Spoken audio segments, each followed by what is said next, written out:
C'est parti pour une série de constructions de centrales solaires au Mali. Ce matin, le président de la transition a lancé les travaux de la nouvelle centrale solaire photovoltaïque de 200 MW à Sanankoroba, dans la région de Koulikoro. Ce projet énergétique est le fruit de la coopération dynamique entre le Mali et la Russie. Demain, 25 mai, est célébrée la journée de l'unité africaine. En prélude à l'événement, l'école de maintien de la paix à l'UNPLUNDMB organise un symposium sur le thème « Vers une paix, quelles actions de l'Union africaine pour la sécurité, le genre et le développement en Afrique ?» Nous entendrons également le message du ministre en charge de l'intégration africaine dans cette édition. Hajj 2024, les délégués en charge de l'encadrement s'envolent ce vendredi soir pour les lieux saints de l'islam. Avant leur départ, le ministre des Affaires religieuses s'est entretenu avec eux pour leur prodiguer certains conseils et consignes. Les échanges ont porté notamment sur les règles déterminant les conditions d'hébergement et de restauration des pèlerins et des exigences du pays d'accueil. Voilà pour les titres. Mesdames, Messieurs, bonsoir. Le président de la transition a procédé ce matin à Nyegenkoro, dans la commune rurale de Sanankoroba, région de Koulikoro, à la pose de la première pierre d'une centrale solaire photovoltaïque de 200 MW. Fruit de la coopération entre le Mali et la Russie, cette centrale solaire verra le jour dans un délai d'1 an. Elle permettra d'améliorer la fourniture d'électricité, mais aussi de contribuer à la transformation de notre système énergétique grâce aux énergies renouvelables. Conformément à la vision du chef de l'État, la centrale de Sanankoroba coûtera plus de 200 millions d'euros, soit près de 120 milliards de francs CFA. On fait le point avec nos envoyés spéciaux Yaya Konaté et Adama Kamara.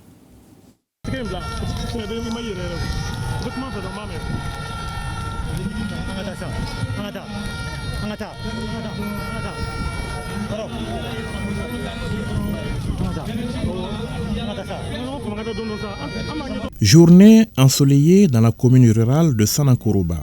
Un ensoleillement généralisé, surtout en cette période de canicule sur lequel le Mali compte désormais pour amorcer sa transition énergétique.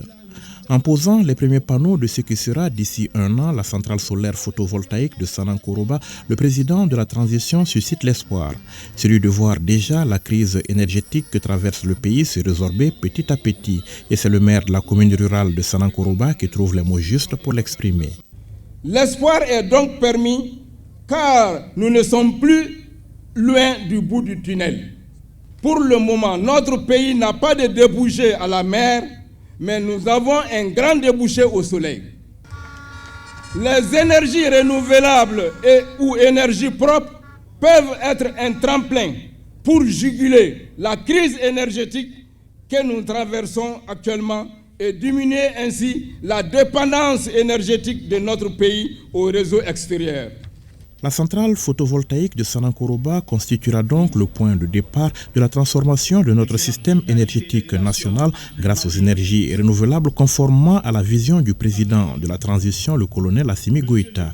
Avec une puissance de 200 MW, elle permettra d'augmenter de 10% les capacités actuelles de notre pays en matière de production d'énergie.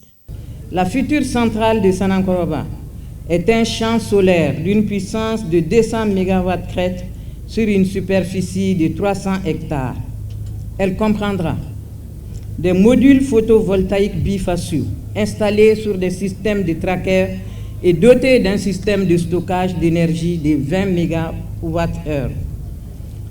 Elle comprendra aussi un poste d'évacuation au niveau de la centrale, l'extension du poste 225-33 kV de Sanankoroba, une ligne de raccordement haute tension en 225 kV d'environ 11 km entre le poste d'évacuation de la centrale et le poste de raccordement en cours de réalisation. Et ensuite, l'aménagement définitif de la voie d'accès à la centrale sur 20 km à partir de la RN7. La centrale de Sanankoroba coûtera plus de 200 millions d'euros, soit près de 120 milliards de francs CFA. Elle sera construite par la société russe Novawind, filiale de l'Agence fédérale de l'énergie atomique. Les spécifications techniques ainsi que les paramètres du contrat de fourniture d'électricité ont été convenus d'un commun accord. Il faut le dire, la société chargée des travaux jouit d'une solide expérience en matière de construction de centrales solaires et de systèmes de stockage d'énergie industrielle en Fédération de Russie. Мы планируем использовать оборудование российских производителей. Pour ce projet, nous prévoyons d'utiliser les équipements russes. В России солнечная энергетика активно развивается, и оборудование для электростанции Сан-Караба будет отвечать передовым стандартам производительности и качества. L'énergie solaire en Russie se développe activement et les équipements seront installés à la centrale solaire de Сан-Караба répondront aux normes mondiales de la performance et de la qualité. Он будет рассчитан на 20 лет стабильной работы. Le projet est conçu pour une exploitation stable pendant 20 ans. При этом через 10 лет проект будет передан под полный контроль Министерства энергетики. Par ailleurs, dans 10 ans, le projet serait transmis sous le contrôle total du ministère de l'énergie et de l'eau.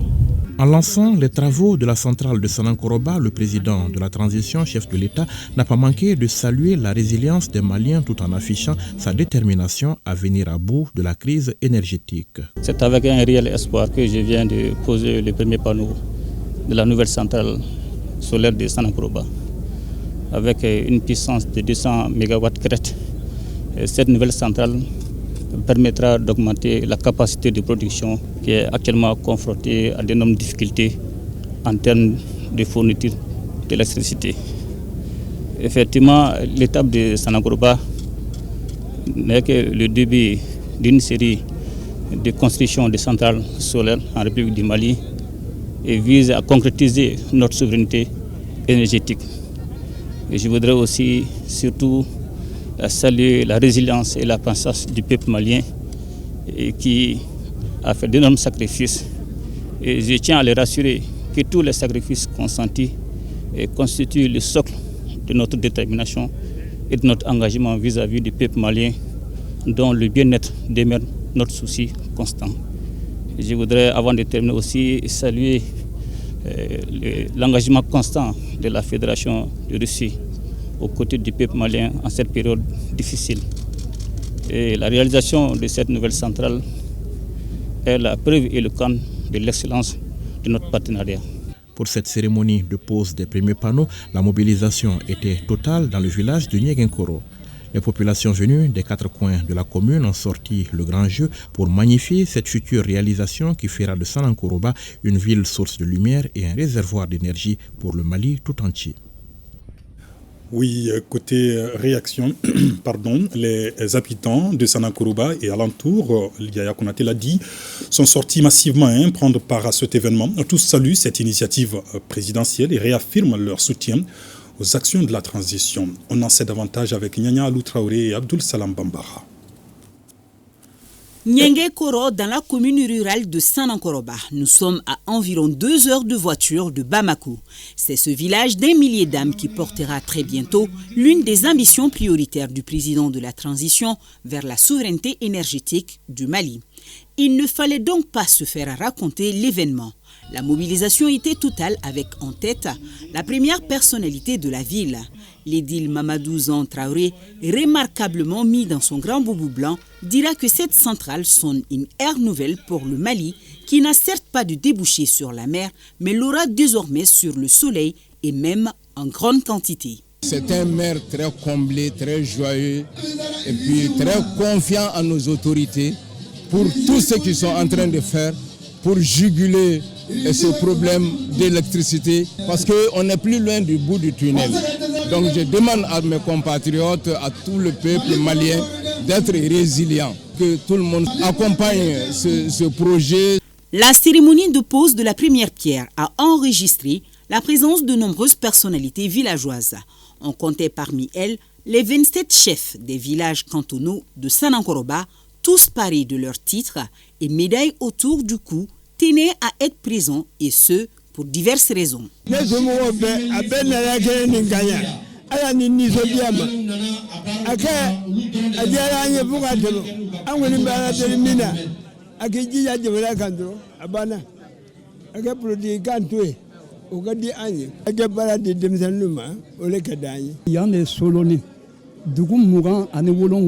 Ana sigi ɲɔgɔn nɔ ala ye hɛrɛ kɛ an ye an mago bɛ minɛn 3 de la bi siyaba solon ni ɲɔgɔn tɛ ka bɔ Ngolobala kana Sinsina solon ka bɔ Makɔnɔ kana Ngolobu la solon siya tɛ ye an mago bɛ siya la kelen an mago bɛ dɔgɔtɔrɔso la an mago bɛ kɛnɛyaso la an mago bɛ kalanso la sodon kɔnɔ yan. Une grande joie pour la population de ce canton qui se réjouit aujourd'hui de cette grande œuvre qui est réalisée par la transition.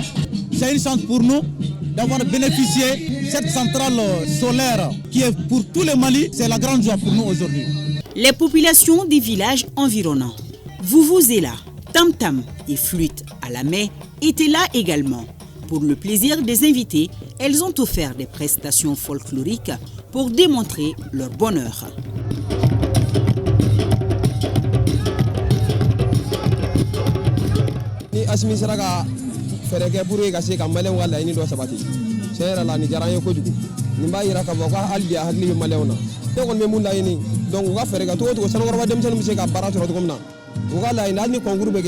Donc am se ka tanga dossier déposé comme na donc o bi janye ko jugu an so jalo do pano ko na ka nga dugu ta ne fe ka jamana yirwa an ba ni ala ta na fe ni fanga ala ka tanye ne ba ni bala bele fe be ka nu ko mi na ni sabe ka ta pano so le ka contrôler ka garder ka nya foi ka na so bo ni ka ke prévu de ka bela jalen fanga. Ces jours qualifiés ainsi de mémorables par les habitants de Niengekoro est le témoignage éloquent de la robustesse des relations entre le Mali et la Russie, au-delà du partenariat stratégique qui se consolide de jour en jour sur le plan militaire. Et maintenant, la Grande Russie compte bien nous surprendre au niveau des énergies renouvelables. Témoin de ces avancées, les ambassadeurs accrédités au Mali. Le doyen du corps diplomatique dira que cette action fait partie de celles qui donnent un véritable coup d'accélérateur au développement d'un pays. Tout d'abord, féliciter le peuple malien pour tout le projet de développement économique qui sont mis en place par les autorités de transition, notamment ce projet-là, parce que ce projet-là va aider enfin la population à profiter de la ressource naturelle qui est le soleil, va faire de l'économie pour le pays et va donner de l'énergie nécessaire pour la population. Nous sommes convaincus en tant que corps diplomatique accrédité ici au Mali, que les autorités en place, elles essayent de tout faire, premièrement pour être dépendeurs de soi-même, parce que comme vous savez, si on n'est pas dépendant de soi-même, on ne peut pas décider ni le présent, ni le futur, ni le destin de notre population. On est de tout cœur avec le peuple malien, avec les autorités, et on dit félicitations au Mali pour ce projet, que nous sommes convaincus que ça ne va pas être le premier et ça ne va pas être le dernier. D'autres personnalités de la République ont aussi fait le déplacement de Sanankoroba pour être les témoins privilégiés de cet acte de développement majeur pour le Mali. Outre le président du CNT, on notait la présence du Premier ministre et des membres du gouvernement, le président de la Cour suprême, le vérificateur général ou encore le président de la Chambre de commerce et d'industrie du Mali. Ce matin, c'était aussi la fête sur la route nationale numéro 7. Alors pour se rendre à Niengekoro, dans la commune de Sanankoroba, c'était une véritable liesse populaire. Les populations étaient fortement mobilisées pour manifester leur joie et témoigner leur soutien au chef de l'État, colonel Assimi Goïta. Tamsir Diabaté et Tchédja Kamara ont suivi le cortège présidentiel. Le changement du système énergétique pour une souveraineté énergétique retrouvée au grand bonheur des populations. C'est l'ambition et la vision des autorités de la transition. D'où la raison du déplacement du président Goïta ce vendredi 24 mai 2024 pour le lancement des travaux d'installation de la centrale solaire photovoltaïque dans la commune rurale de Sanankoroba. Le peuple semble avoir compris le message et reste debout dans l'espoir que le bout du tunnel n'est donc plus loin, d'où la mobilisation tous azimuts.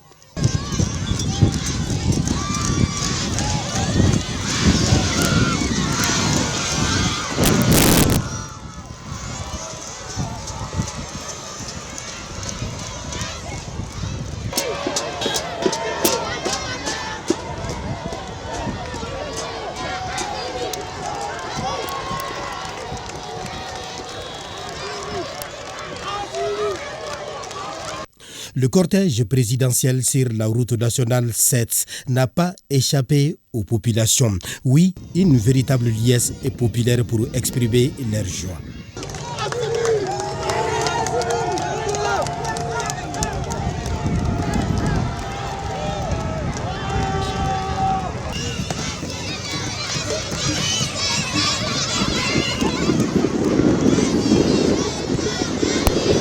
Et c'est ici, à Nyenkoro, dans la commune rurale de Sanankoroba, que le président de la transition lance les travaux de la centrale énergétique de tous les espoirs d'un peuple résilient.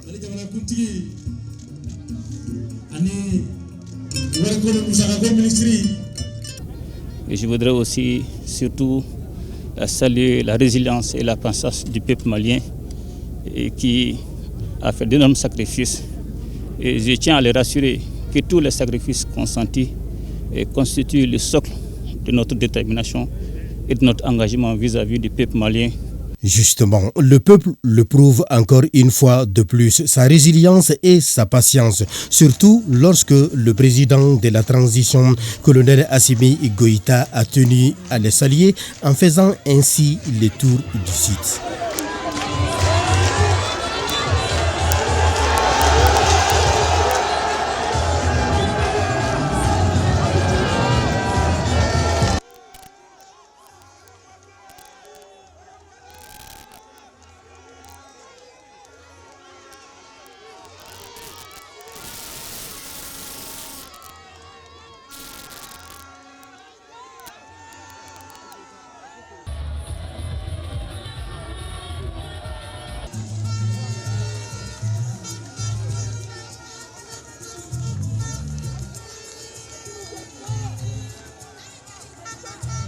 À son aller comme à son retour, les populations sont restées sous un soleil ardent le long du trajet Sanankoroba-Bamako, comme pour dire, quand il s'agit du Mali, aucun sacrifice n'est de trop.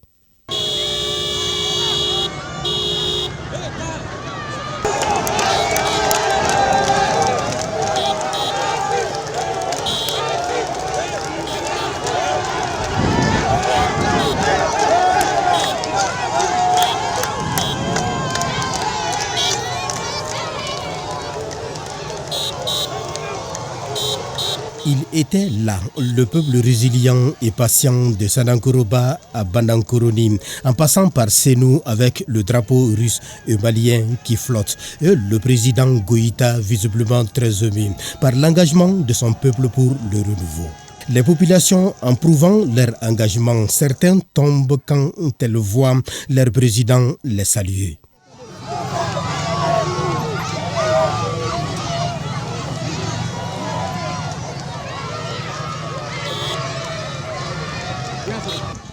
De Faladje à la Tour d'Afrique, de Sogoniko au carrefour de Daoudabougou jusqu'au quartier Mali, les populations sont restées mobilisées pour manifester leur soutien aux actions du président de la transition, surtout celle d'aujourd'hui qui annonce le début de solutions à la crise énergétique.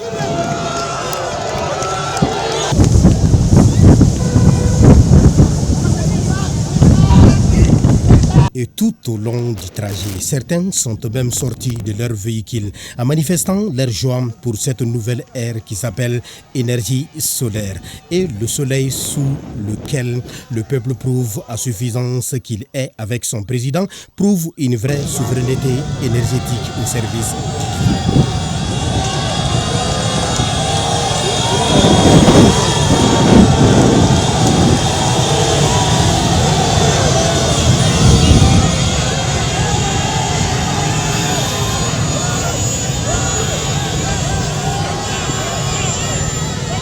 De belles images signées Tchadjé Kamara, c'était là donc un reportage signé Tamsir Diabaté. Et c'est ce qu'on pouvait donc retenir aujourd'hui sur cette pose de la première pierre de la centrale solaire de Sanankoroba. Partons à présent à la primature où le chef du gouvernement a reçu les retraités du Mali. Les anciens travailleurs sont venus saluer le Premier ministre pour son appui et lui remettre en même temps le mémorandum issu des assises sur la situation des retraités dans le pays. Les détails, c'est avec Alouseni Touré. La Fédération nationale des retraités du Mali a organisé il y a quelques semaines un forum sur les conditions des retraités. Un mémorandum issu de ce forum a été remis au Premier ministre, mémorandum qui suggère notamment des réparations, le dégel des retraites et l'égalité de traitement. Au nom de tous les membres des deux grandes faîtières d'associations de retraités, à savoir la FENAR et la CONARI, tout comme à mon nom propre, l'insigne honneur me choisit de vous remettre le mémorandum issu du forum sur la problématique de la retraite au Mali, acquis et perspectives. Ce document d'une grande portée historique est un condensé des réflexions et des propositions faites par les pensionnés régis par deux régimes de retraite différents, mais ayant à plusieurs égards des préoccupations similaires. C'est d'ailleurs à cause de cette similitude que nous, retraités, avons choisi, non pas de battre le pavé ou de susciter et entretenir des agitations préjudiciables à la paix, à la trêve sociale, mais plutôt d'instaurer des conditions de dialogue en sollicitant vivement l'écoute attentive et l'adhésion des pouvoirs publics à la cause du retraité. Le Premier ministre a assuré ses interlocuteurs de la disponibilité du gouvernement à aider ces travailleurs retraités dans la mesure des moyens disponibles. Il a en outre demandé le soutien de ses anciens. Toutes les grandes nations que vous voyez là, on les respecte à partir de leur force militaire. L'économie, c'est normal, mais il faut pouvoir défendre son indépendance, sa souveraineté. C'est ce que nous avons retrouvé grâce à des hommes que nous avons. Et on a besoin de vos bénédictions. En retour, vous ne demandez pas beaucoup. En réalité, financer un congrès de retraités, ce n'est pas beaucoup d'argent. Si ce n'est pas qu'on est dans les difficultés, mais comme j'ai dit, on fera ce qu'on peut. Maintenant, pour les revendications, on demande beaucoup de compréhension à tout le monde. Il y a beaucoup de choses, ce n'est pas parce qu'on ne veut pas faire. Parce que l'objectif de la transition, c'est qu'au moment où ce pouvoir-là est transmis à une autre équipe, que tout Malien puisse se dire dans son fort intérieur, qu'il soit d'accord ou non avec la transition, mais lui, il puisse se dire vraiment, en réalité, ces hommes et ces femmes-là, ils ont fait ce qu'ils peuvent. Le chef du gouvernement a assuré être à l'écoute des anciens pour profiter de leur longue expérience au service de la nation. Un tour hors de nos frontières avec d'abord ce symposium annuel sur la sécurité nationale à Kigali, au Rwanda. Le ministre des Affaires étrangères et de la coopération internationale, Abdoulaye Diop, accompagné du général Alouboy Diarra, chef d'état-major de l'armée de l'air, a participé aujourd'hui à Kigali à un panel intitulé « Insécurité en Afrique, racines, implications et voies à suivre ». Dans son intervention, en qualité de panéliste, le ministre Diop a évoqué les facteurs endogènes et exogènes de la sécurité tout en insistant sur la mauvaise gouvernance et les ingérences extérieures. Un état de fait face auquel les pays africains doivent prendre leurs responsabilités. Aussi a-t-il souligné les effets néfastes des interventions étrangères en Afrique, faisant allusion à l'intervention unilatérale de l'OTAN en Libye et à l'échec de la mission onusienne au Mali. Le chef de la diplomatie malienne a par ailleurs rappelé les avancées réalisées par notre pays dans les domaines sécuritaires et politiques. Le 10e forum mondial de l'eau a fermé ses portes ce vendredi à Bali, en Indonésie. Plusieurs décisions ont sanctionné la rencontre. Nous y reviendrons demain avec nos envoyés spéciaux qui nous signalent qu'en marge des travaux, le ministre de l'Environnement, de l'Assainissement et du Développement durable a rencontré plusieurs partenaires techniques et financiers. Au centre de leurs échanges, l'appui au secteur de l'eau et à l'assainissement.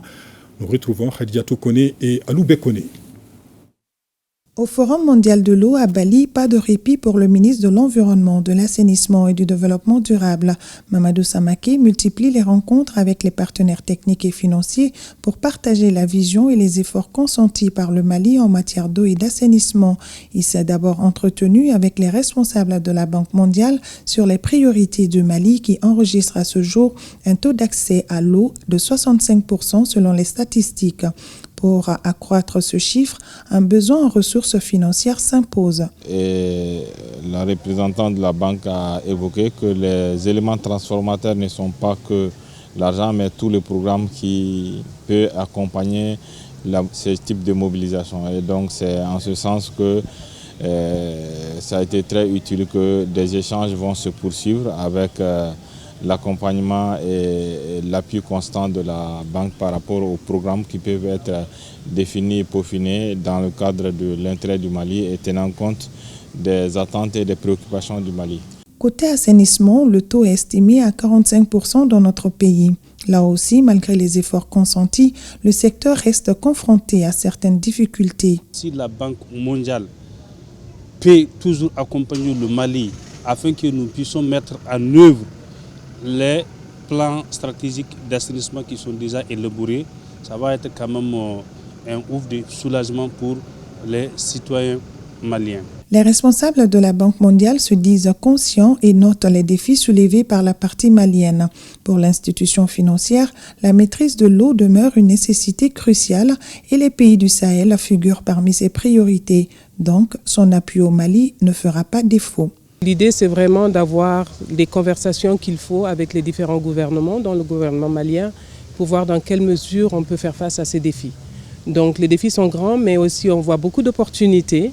De pouvoir faire les choses ensemble et de travailler ensemble sur des programmes plus transformateurs. De belles perspectives se dessinent ainsi ici à Bali, entre le Mali et la Banque mondiale. Nous sommes présents, nous avons été présents pour un certain nombre de projets, pas seulement au niveau du secteur de l'eau, transport, énergie et autres. L'idée, c'est de continuer à travailler ensemble. Nous avons été un partenaire historique tout au long et nous continuons d'être présents non seulement dans le secteur de l'eau, mais au-delà. Le ministre Samaké s'est entretenu également avec le directeur de division environnement de la Commission économique des Nations Unies pour l'Europe. Lui est venu solliciter le Mali à adhérer à la Convention sur l'eau. C'est une convention qui donne un cadre juridique et légal pour les parties qui y adhèrent. Nous allons inviter le Mali officiellement de considérer de devenir un parti. Et nous allons envoyer nos experts et aussi des experts d'autres pays s'ils sont disponibles, de partager leur savoir et d'expliquer en détail tout ce qu'il faut faire jusqu'à l'adhérence ou la ratification de cette convention sur le plan national. Cette série de rencontres avec les partenaires s'est achevée avec la BAD. Le Mali et la Banque africaine de développement envisagent le renforcement de leur coopération déjà dynamique dans les secteurs eau et assainissement. C'est un ministre de l'Environnement, de l'Assainissement et du Développement durable satisfait et plein d'espoir qui poursuit ici les échanges pour rassurer les partenaires, mais aussi et surtout mettre en lumière les actions du Mali en matière d'eau et d'assainissement. La journée de l'Afrique est célébrée demain, 25 mai. Elle vise notamment à magnifier le panafricanisme et l'intégration africaine. Le ministre des Maliens, établi à l'extérieur et de l'intégration africaine, livre un message dans ce sens. Moussa Ag Attaher est au micro de Mamadou Fani. À l'instar des autres pays frères d'Afrique, ainsi que de la diaspora africaine, le Mali célèbre chaque année, le 25 mai, date commémorative de la création de l'Organisation de l'Union africaine en 1963. Cette commémoration vise à célébrer l'union, l'unité, la diversité et les progrès du continent. C'est l'occasion pour chaque pays d'organiser les événements dans le but de favoriser le rapprochement entre les peuples africains. L'objectif étant de magnifier le panafricanisme et de projeter l'Afrique dans la vision d'un continent intégré, prospère et paisible. C'est le moment de nous arrêter pour faire le point des grandes questions auxquelles le continent fait face. C'est également le moment pour dégager les perspectives à moyen, voire à long terme. La journée de l'Afrique, instituée le 26 mai 1963, lors de la signature de la charte de l'Organisation de l'Unité africaine OIA, devenue depuis 2002 Union africaine IA, est une occasion de réflexion profonde sur les questions de grandes préoccupations. Cette année 2024, le thème retenu est « Éduquer une Afrique adaptée au XXIe siècle, construire des systèmes éducatifs résilients pour un accès accru à un apprentissage inclusif tout au long de la vie, de qualité et pertinent en Afrique ». La Semaine nationale nous offre donc l'heureuse occasion de partager les prouesses réalisées dans l'adaptation de notre système éducatif au XXIe siècle avec les conclusions pertinentes des États généraux de l'éducation tenus sous l'impulsion de son Excellence le colonel Assimi Goïta, président de la transition, chef de l'État. En prélude donc à la journée de l'Union africaine ou de l'unité africaine, l'école de maintien de la paix à l'Union Blondembe initie un symposium, un débat sur le thème « Vers une paix, quelles actions de l'Union africaine pour la sécurité, le genre et le développement en Afrique ?» Fademba Keïta pour les détails. Pour la hiérarchie de l'école de maintien de la paix à l'Union Blondembe, le 25 mai, journée de l'Union africaine, est plus qu'une date sur le calendrier. Elle est un rappel des aspirations collectives des peuples africains. Elle honore non seulement les relations, mais elle a aussi pour but de réfléchir sur nos défis. Le présent symposium, qui comprend 2 activités de table ronde thématiques, permet aux conférenciers, diplomates des pays accrédités, ONG et organismes internationaux d'approfondir des discussions cruciales qui affectent la paix et la sécurité sur le continent et qui freinent son développement. Il s'agira de faire un état des lieux des avancées de l'Union africaine sur les questions de paix, de sécurité et de développement, de déterminer le rôle du genre dans la consolidation de la paix, d'identifier l'apport des organisations sous-régionales dans l'atteinte des objectifs de l'Union africaine et enfin de dégager des pistes de solutions pour une meilleure intégration africaine. Les 2 tables rondes portent respectivement sur la gouvernance fragile et instabilité politique en Afrique, défis et perspectives, et sur l'implication de l'Union africaine dans le renforcement des capacités des opérations de maintien de la paix. Les terroristes ne connaissent pas de frontières. Si nous ne nous mobilisons pas, si nous ne luttons pas ensemble, si nous considérons que c'est l'affaire des autres, alors nous prenons un chemin dangereux pour la survie de l'humanité. Les défis du triptyque sécurité, genre et développement sont à la fois nombreux et complexes. Au Mali, en réponse à ces triptyques, de nombreuses initiatives ont été développées. Il nous revient, chers participants, de les identifier et de les analyser, les unes après les autres, en vue d'en tirer toutes les leçons et nourrir les réflexions en cours, en vue de faire de l'Afrique un havre de paix et un continent édénique. Des discussions doivent assortir des recommandations et pistes de solutions pour une meilleure intégration africaine. Le ministre du Travail, de la fonction publique et du dialogue social communique qu'en application des dispositions de la loi du 22 juillet 2005 relative aux fêtes légales en République du Mali, la journée du 25 mai 2024, journée de l'Afrique, est chômée et payée sur toute l'étendue du territoire national. Hadj 2024, l'équipe précurseur s'envole ce soir pour les lieux saints de l'islam. Les délégués en charge de l'encadrement se doivent de se conformer à certaines règles déterminant les conditions d'hébergement et de restauration des pèlerins ainsi que des exigences du pays d'accueil.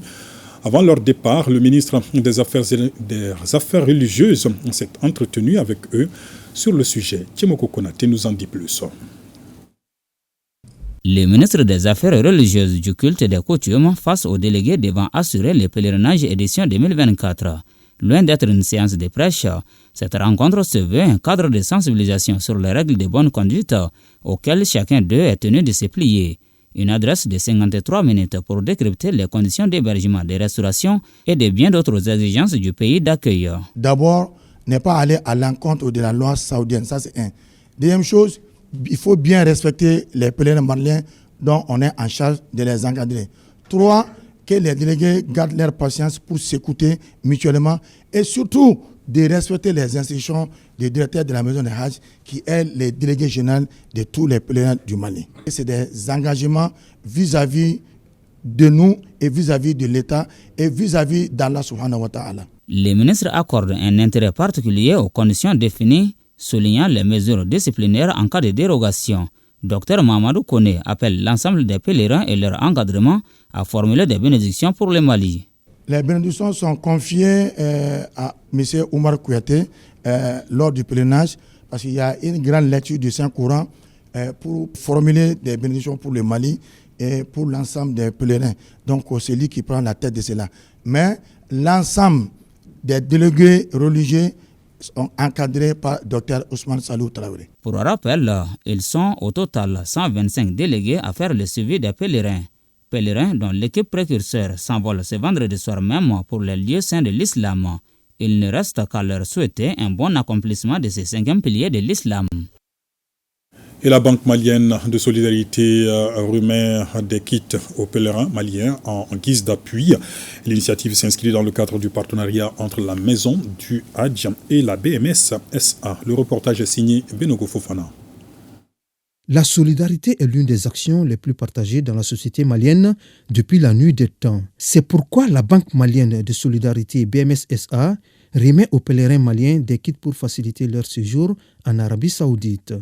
La Maison du Hadj a également reçu près de 2 millions de francs CFA pour l'achat du carburant en soutien au transport des pèlerins. Nous sommes un partenaire historique de la Maison du Hadj. Nous sommes une grande banque du Mali et on se doit d'être là chaque fois que les Maliens ont besoin d'un accompagnement, surtout financier. Nous avons fait 1500 en guide du pèlerin.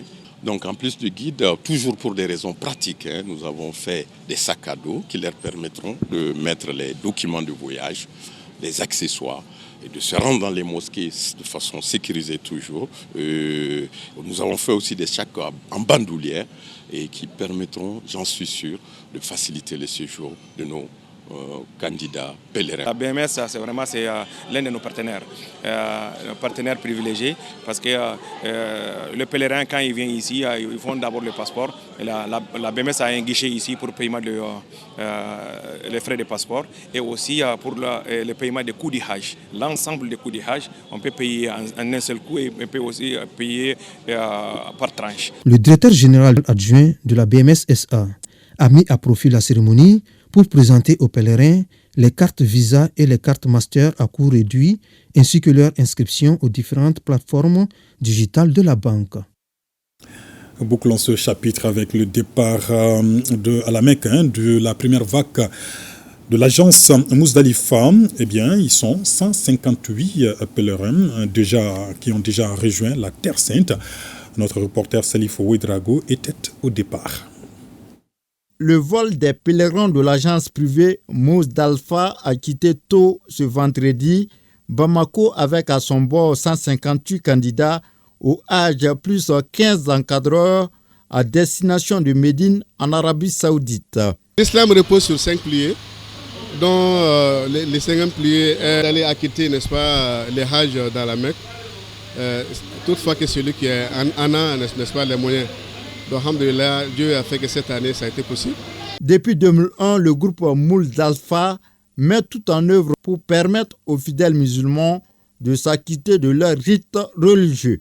Dieu merci, chaque année, l'agence met beaucoup de moyens à notre disposition pour pallier à ces pathologies fréquentes. Les pèlerins qui viennent se présenter, qui viennent demander la candidature au pèlerinage, souvent viennent avec leurs pathologies, telles que les maladies déjà connues. Certains sont diabétiques, d'autres sont hypertendus, mais déjà comme ils sont sous traitement et beaucoup sont déjà équilibrés. Et on leur donne l'aptitude de voyager lorsque ces conditions sont remplies. Je accompagne le pèlerin à la Mecque. Avant, j'étais travaillé avec Al-Umra.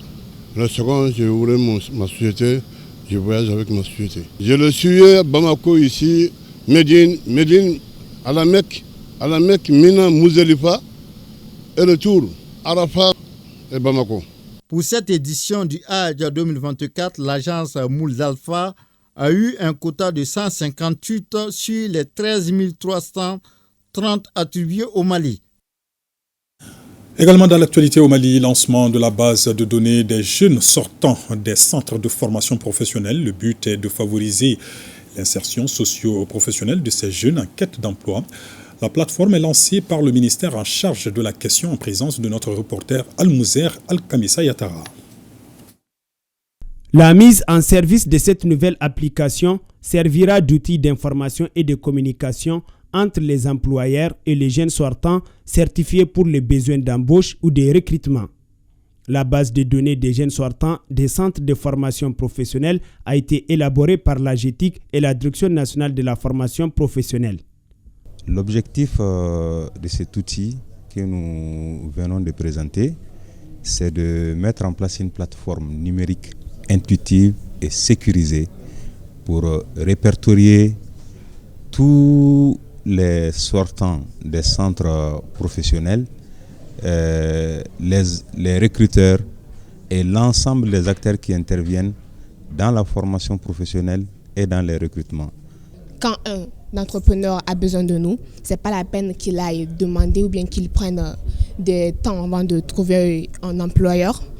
Il faut juste qu'il rentre dans l'application et qu'il tape le nom du la filière qu'il a besoin et il trouve le numéro, le nom, l'âge et tout ce dont il a besoin pour pouvoir employer quelqu'un. Ainsi, le lancement de cette plateforme participe de la mise en œuvre des initiatives dans le cadre de l'amélioration de l'image de la formation professionnelle. C'est une base intuitive, c'est-à-dire que l'État va se retirer et laisser vraiment les deux acteurs interagir.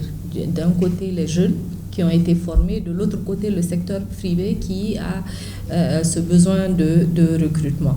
Le ministre Aminata Traoré a invité les jeunes formés au niveau des centres de formation pour procéder à l'actualisation de leur profil au niveau de la base de données.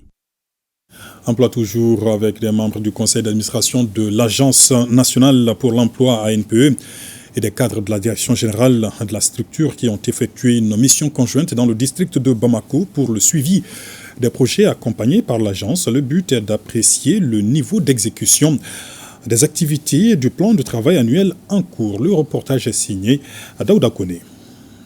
Kadiatou Fofana, caissière dans un garage à Korofina, et Ismaël Sokoba, logisticien à l'ONG ADC à Badalabougou, ont bénéficié du placement de l'Agence nationale pour l'emploi ANPE. Aujourd'hui, ils sont employés dans ces structures partenaires de l'ANPE. Comme eux, 5 autres ont reçu la visite des membres du conseil d'administration de l'Agence nationale pour l'emploi ANPE et des cadres de la direction générale.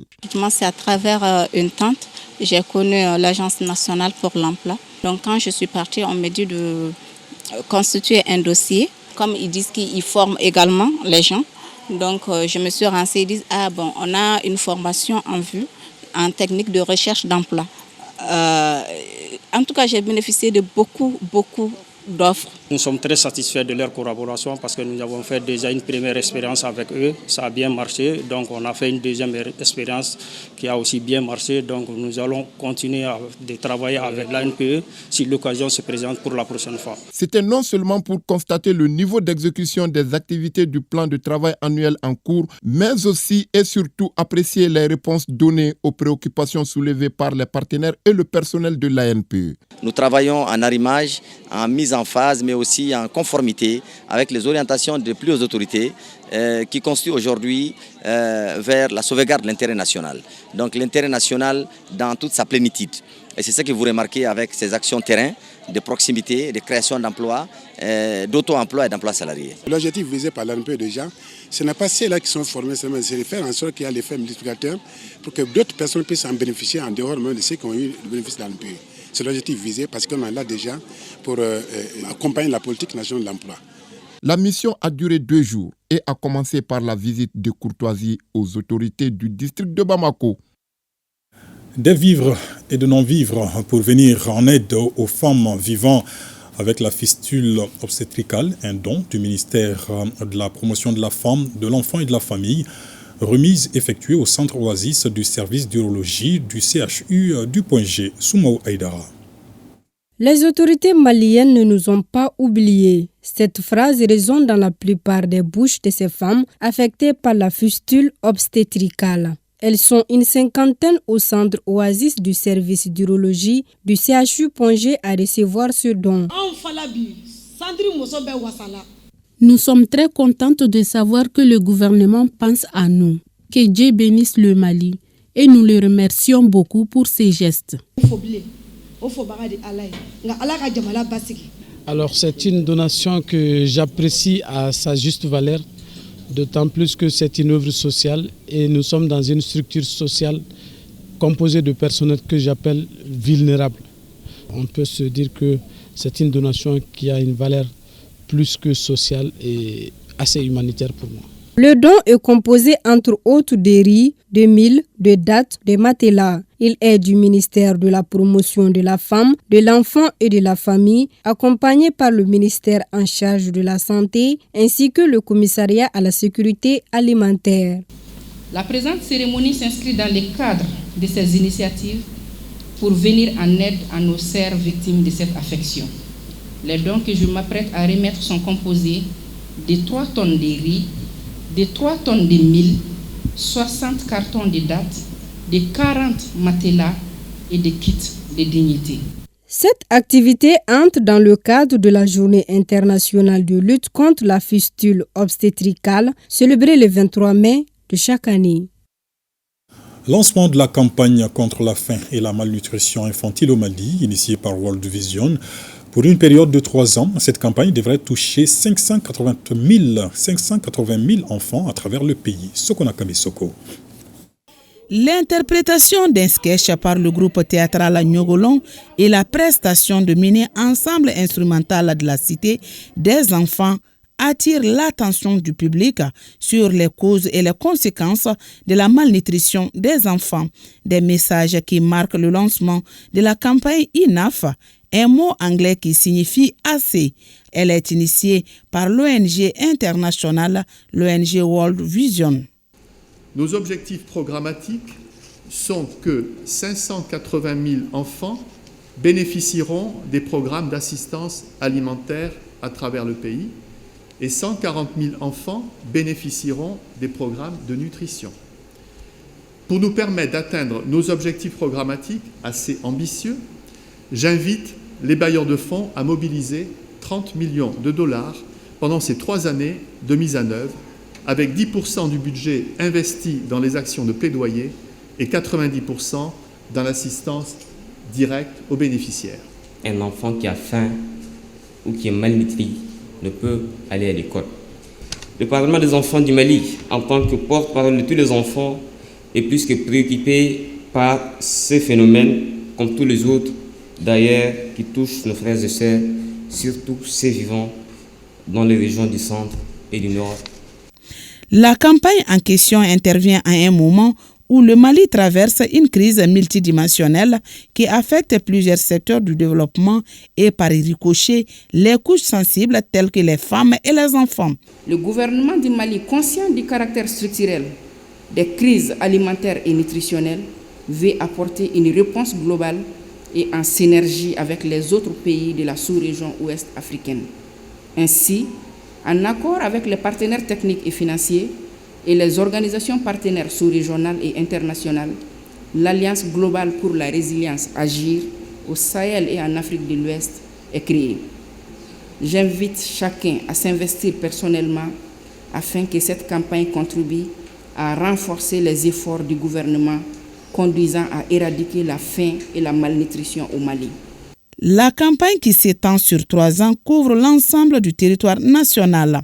Cette cérémonie de lancement a été mise à profit par le président du Parlement des enfants du Mali de remettre un exemplaire des recommandations formulées par les enfants parlementaires en matière de lutte contre la malnutrition au Mali. Le projet Propel Adapt Mali est lancé à Bamako. Il vise à faciliter l'accès à la santé dans 5 régions du Mali. Il est financé par les États-Unis à plus de 9 milliards de francs CFA. Seydou Traoré pour les détails. Ce projet Propel Adapt Mali est une contribution des États-Unis d'Amérique pour augmenter les indicateurs de couverture sanitaire, surtout en matière de mutualité dans les régions de Kay, Koulikoro, Sikasso, Ségou et Mopti.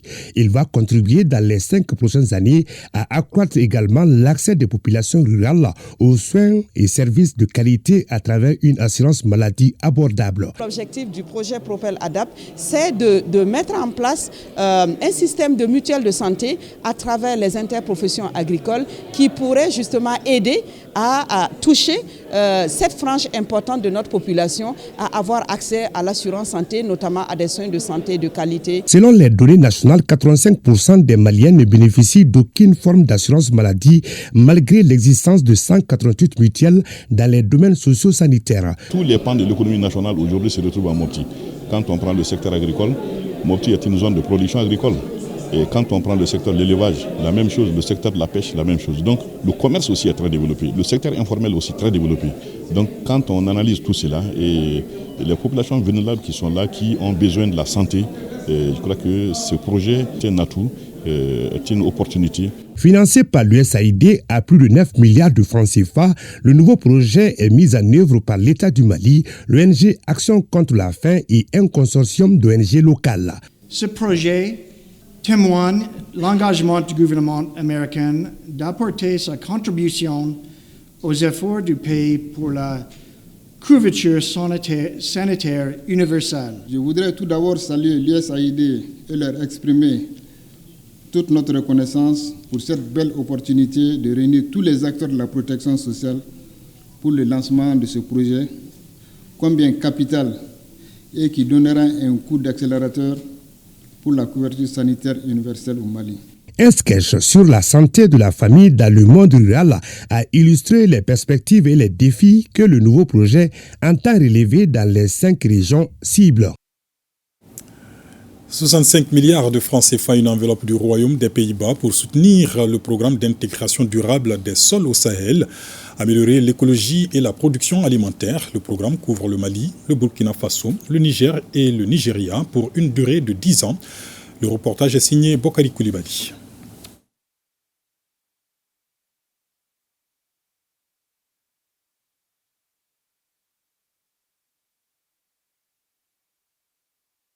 Quelques soucis techniques pour retrouver ce reportage de Bokari Koulibaly. Partons à Sikasso où plus de 200 millions de francs CFA, c'est le coût du projet de réponse alimentaire et nutritionnelle d'urgence et de relèvement dénommé Djigissigui. On en sait davantage avec Moustapha Doumbouya. Le projet de réponse alimentaire et nutritionnelle d'urgence et de relèvement appelé Djigissigui vise à lutter contre l'insécurité alimentaire et améliorer la sécurité économique des communautés. C'est un projet de 12 mois mis en œuvre par l'Union locale des sociétés coopératives des producteurs de maïs de Sikasso. Dans les réseaux communes, les projets vont intervenir dans les communes de Danderesso, Fama, Klela et Zanvrebougou, plus les déplacés qui sont dans la commune urbaine de Sikasso. Les bénéficiaires sont plus de 4000 personnes. Le projet Djigissigui est financé par Lutheran World Relief à 243 millions de francs CFA. Il succède à 2 autres projets financés par la même organisation pour l'Union. 3 actions essentielles. Une assistance alimentaire et nutritionnelle complète à 1500 ménages déplacés et ménages hôtes. Une assistance nutritionnelle aux enfants et aux femmes enceintes allaitantes identifiées. Le renforcement de la résilience des ménages vulnérables avec un accent sur les jeunes. Le lancement du projet Djigissigui est couplé à celui de la distribution de vivres à plus de 600 bénéficiaires. Quant aux kits alimentaires, ils sont composés de 50 kg de riz, 50 kg de petits mil, 25 kg de niébé, 5 litres d'huile végétale et 5 kg de sucre. Cette distribution répond aux besoins prioritaires et contribuera sans nul doute à alléger la souffrance de nos populations, j'en suis convaincu. Le président de l'Union locale des sociétés coopératives des producteurs de maïs a saisi les cadres pour évoquer quelques-unes de leurs difficultés, dont l'appui en intrants agricoles. À Kaï, remise de kits d'installation à 20 jeunes. C'est un programme du festival Kaï Kumbé qui vise à lutter contre le chômage. 60 jeunes sont déjà installés dans la région. On en sait davantage avec Issa Diakité. Dans le cadre de son activité d'installation de 100 jeunes, 20 jeunes ont reçu le dimanche dernier à Kaï leur kit d'installation, lesquels leur permettront à coup sûr d'être désormais actifs dans la vie. C'est une initiative de la promotrice du festival Kaï Kumbé, Fatmata Batouli Nyan. Je suis tellement content d'avoir reçu ces kits-là. C'est un nouveau départ pour moi. Je lance à mes frères entrepreneurs, à tout le monde, de ne pas décourager. C'est une chance. Je lance à la jeunesse de ne pas baisser les bras et de ne pas attendre aussi de faire quelque chose. Et cette troisième phase a consisté à installer 20 jeunes. Et ces 20 jeunes-là, c'est des jeunes de la commune urbaine de Kaï et des communes environnantes. La vision de Mme Batouli, c'est de lutter contre le chômage et la pauvreté. Ces équipements-là permettront aux bénéficiaires de travailler sur place et de combler le déficit de produits sur le terrain. Un appel à ces bénéficiaires de bien utiliser ces kits. Rappelons que ces kits sont composés des matériels de pisciculture, de maraîchage, des machines à coudre et des matériels pour vente de carburant. C'est parti à la Bibliothèque nationale pour l'édition 2024 du Salon du Livre. Il s'agit d'un espace de promotion des productions littéraires et scientifiques qui marque la relance de ce forum après des années d'interruption. Il enregistre notamment la participation de plusieurs écrivains, éditeurs, promoteurs de bibliothèques, enseignants, chercheurs, élèves et étudiants. Certains pays voisins comme la Côte d'Ivoire, la Guinée et le Niger y sont représentés. Tchemoko Konaté. Renaissance du Salon du Livre, un rendez-vous annuel dédié aux passionnés des lettres. On y découvre plusieurs publications qui traitent notamment les genres littéraires sans occulter les domaines de la science. Nous avons beaucoup de jeunes auteurs, nous avons beaucoup de maisons d'édition et la production est par conséquent importante.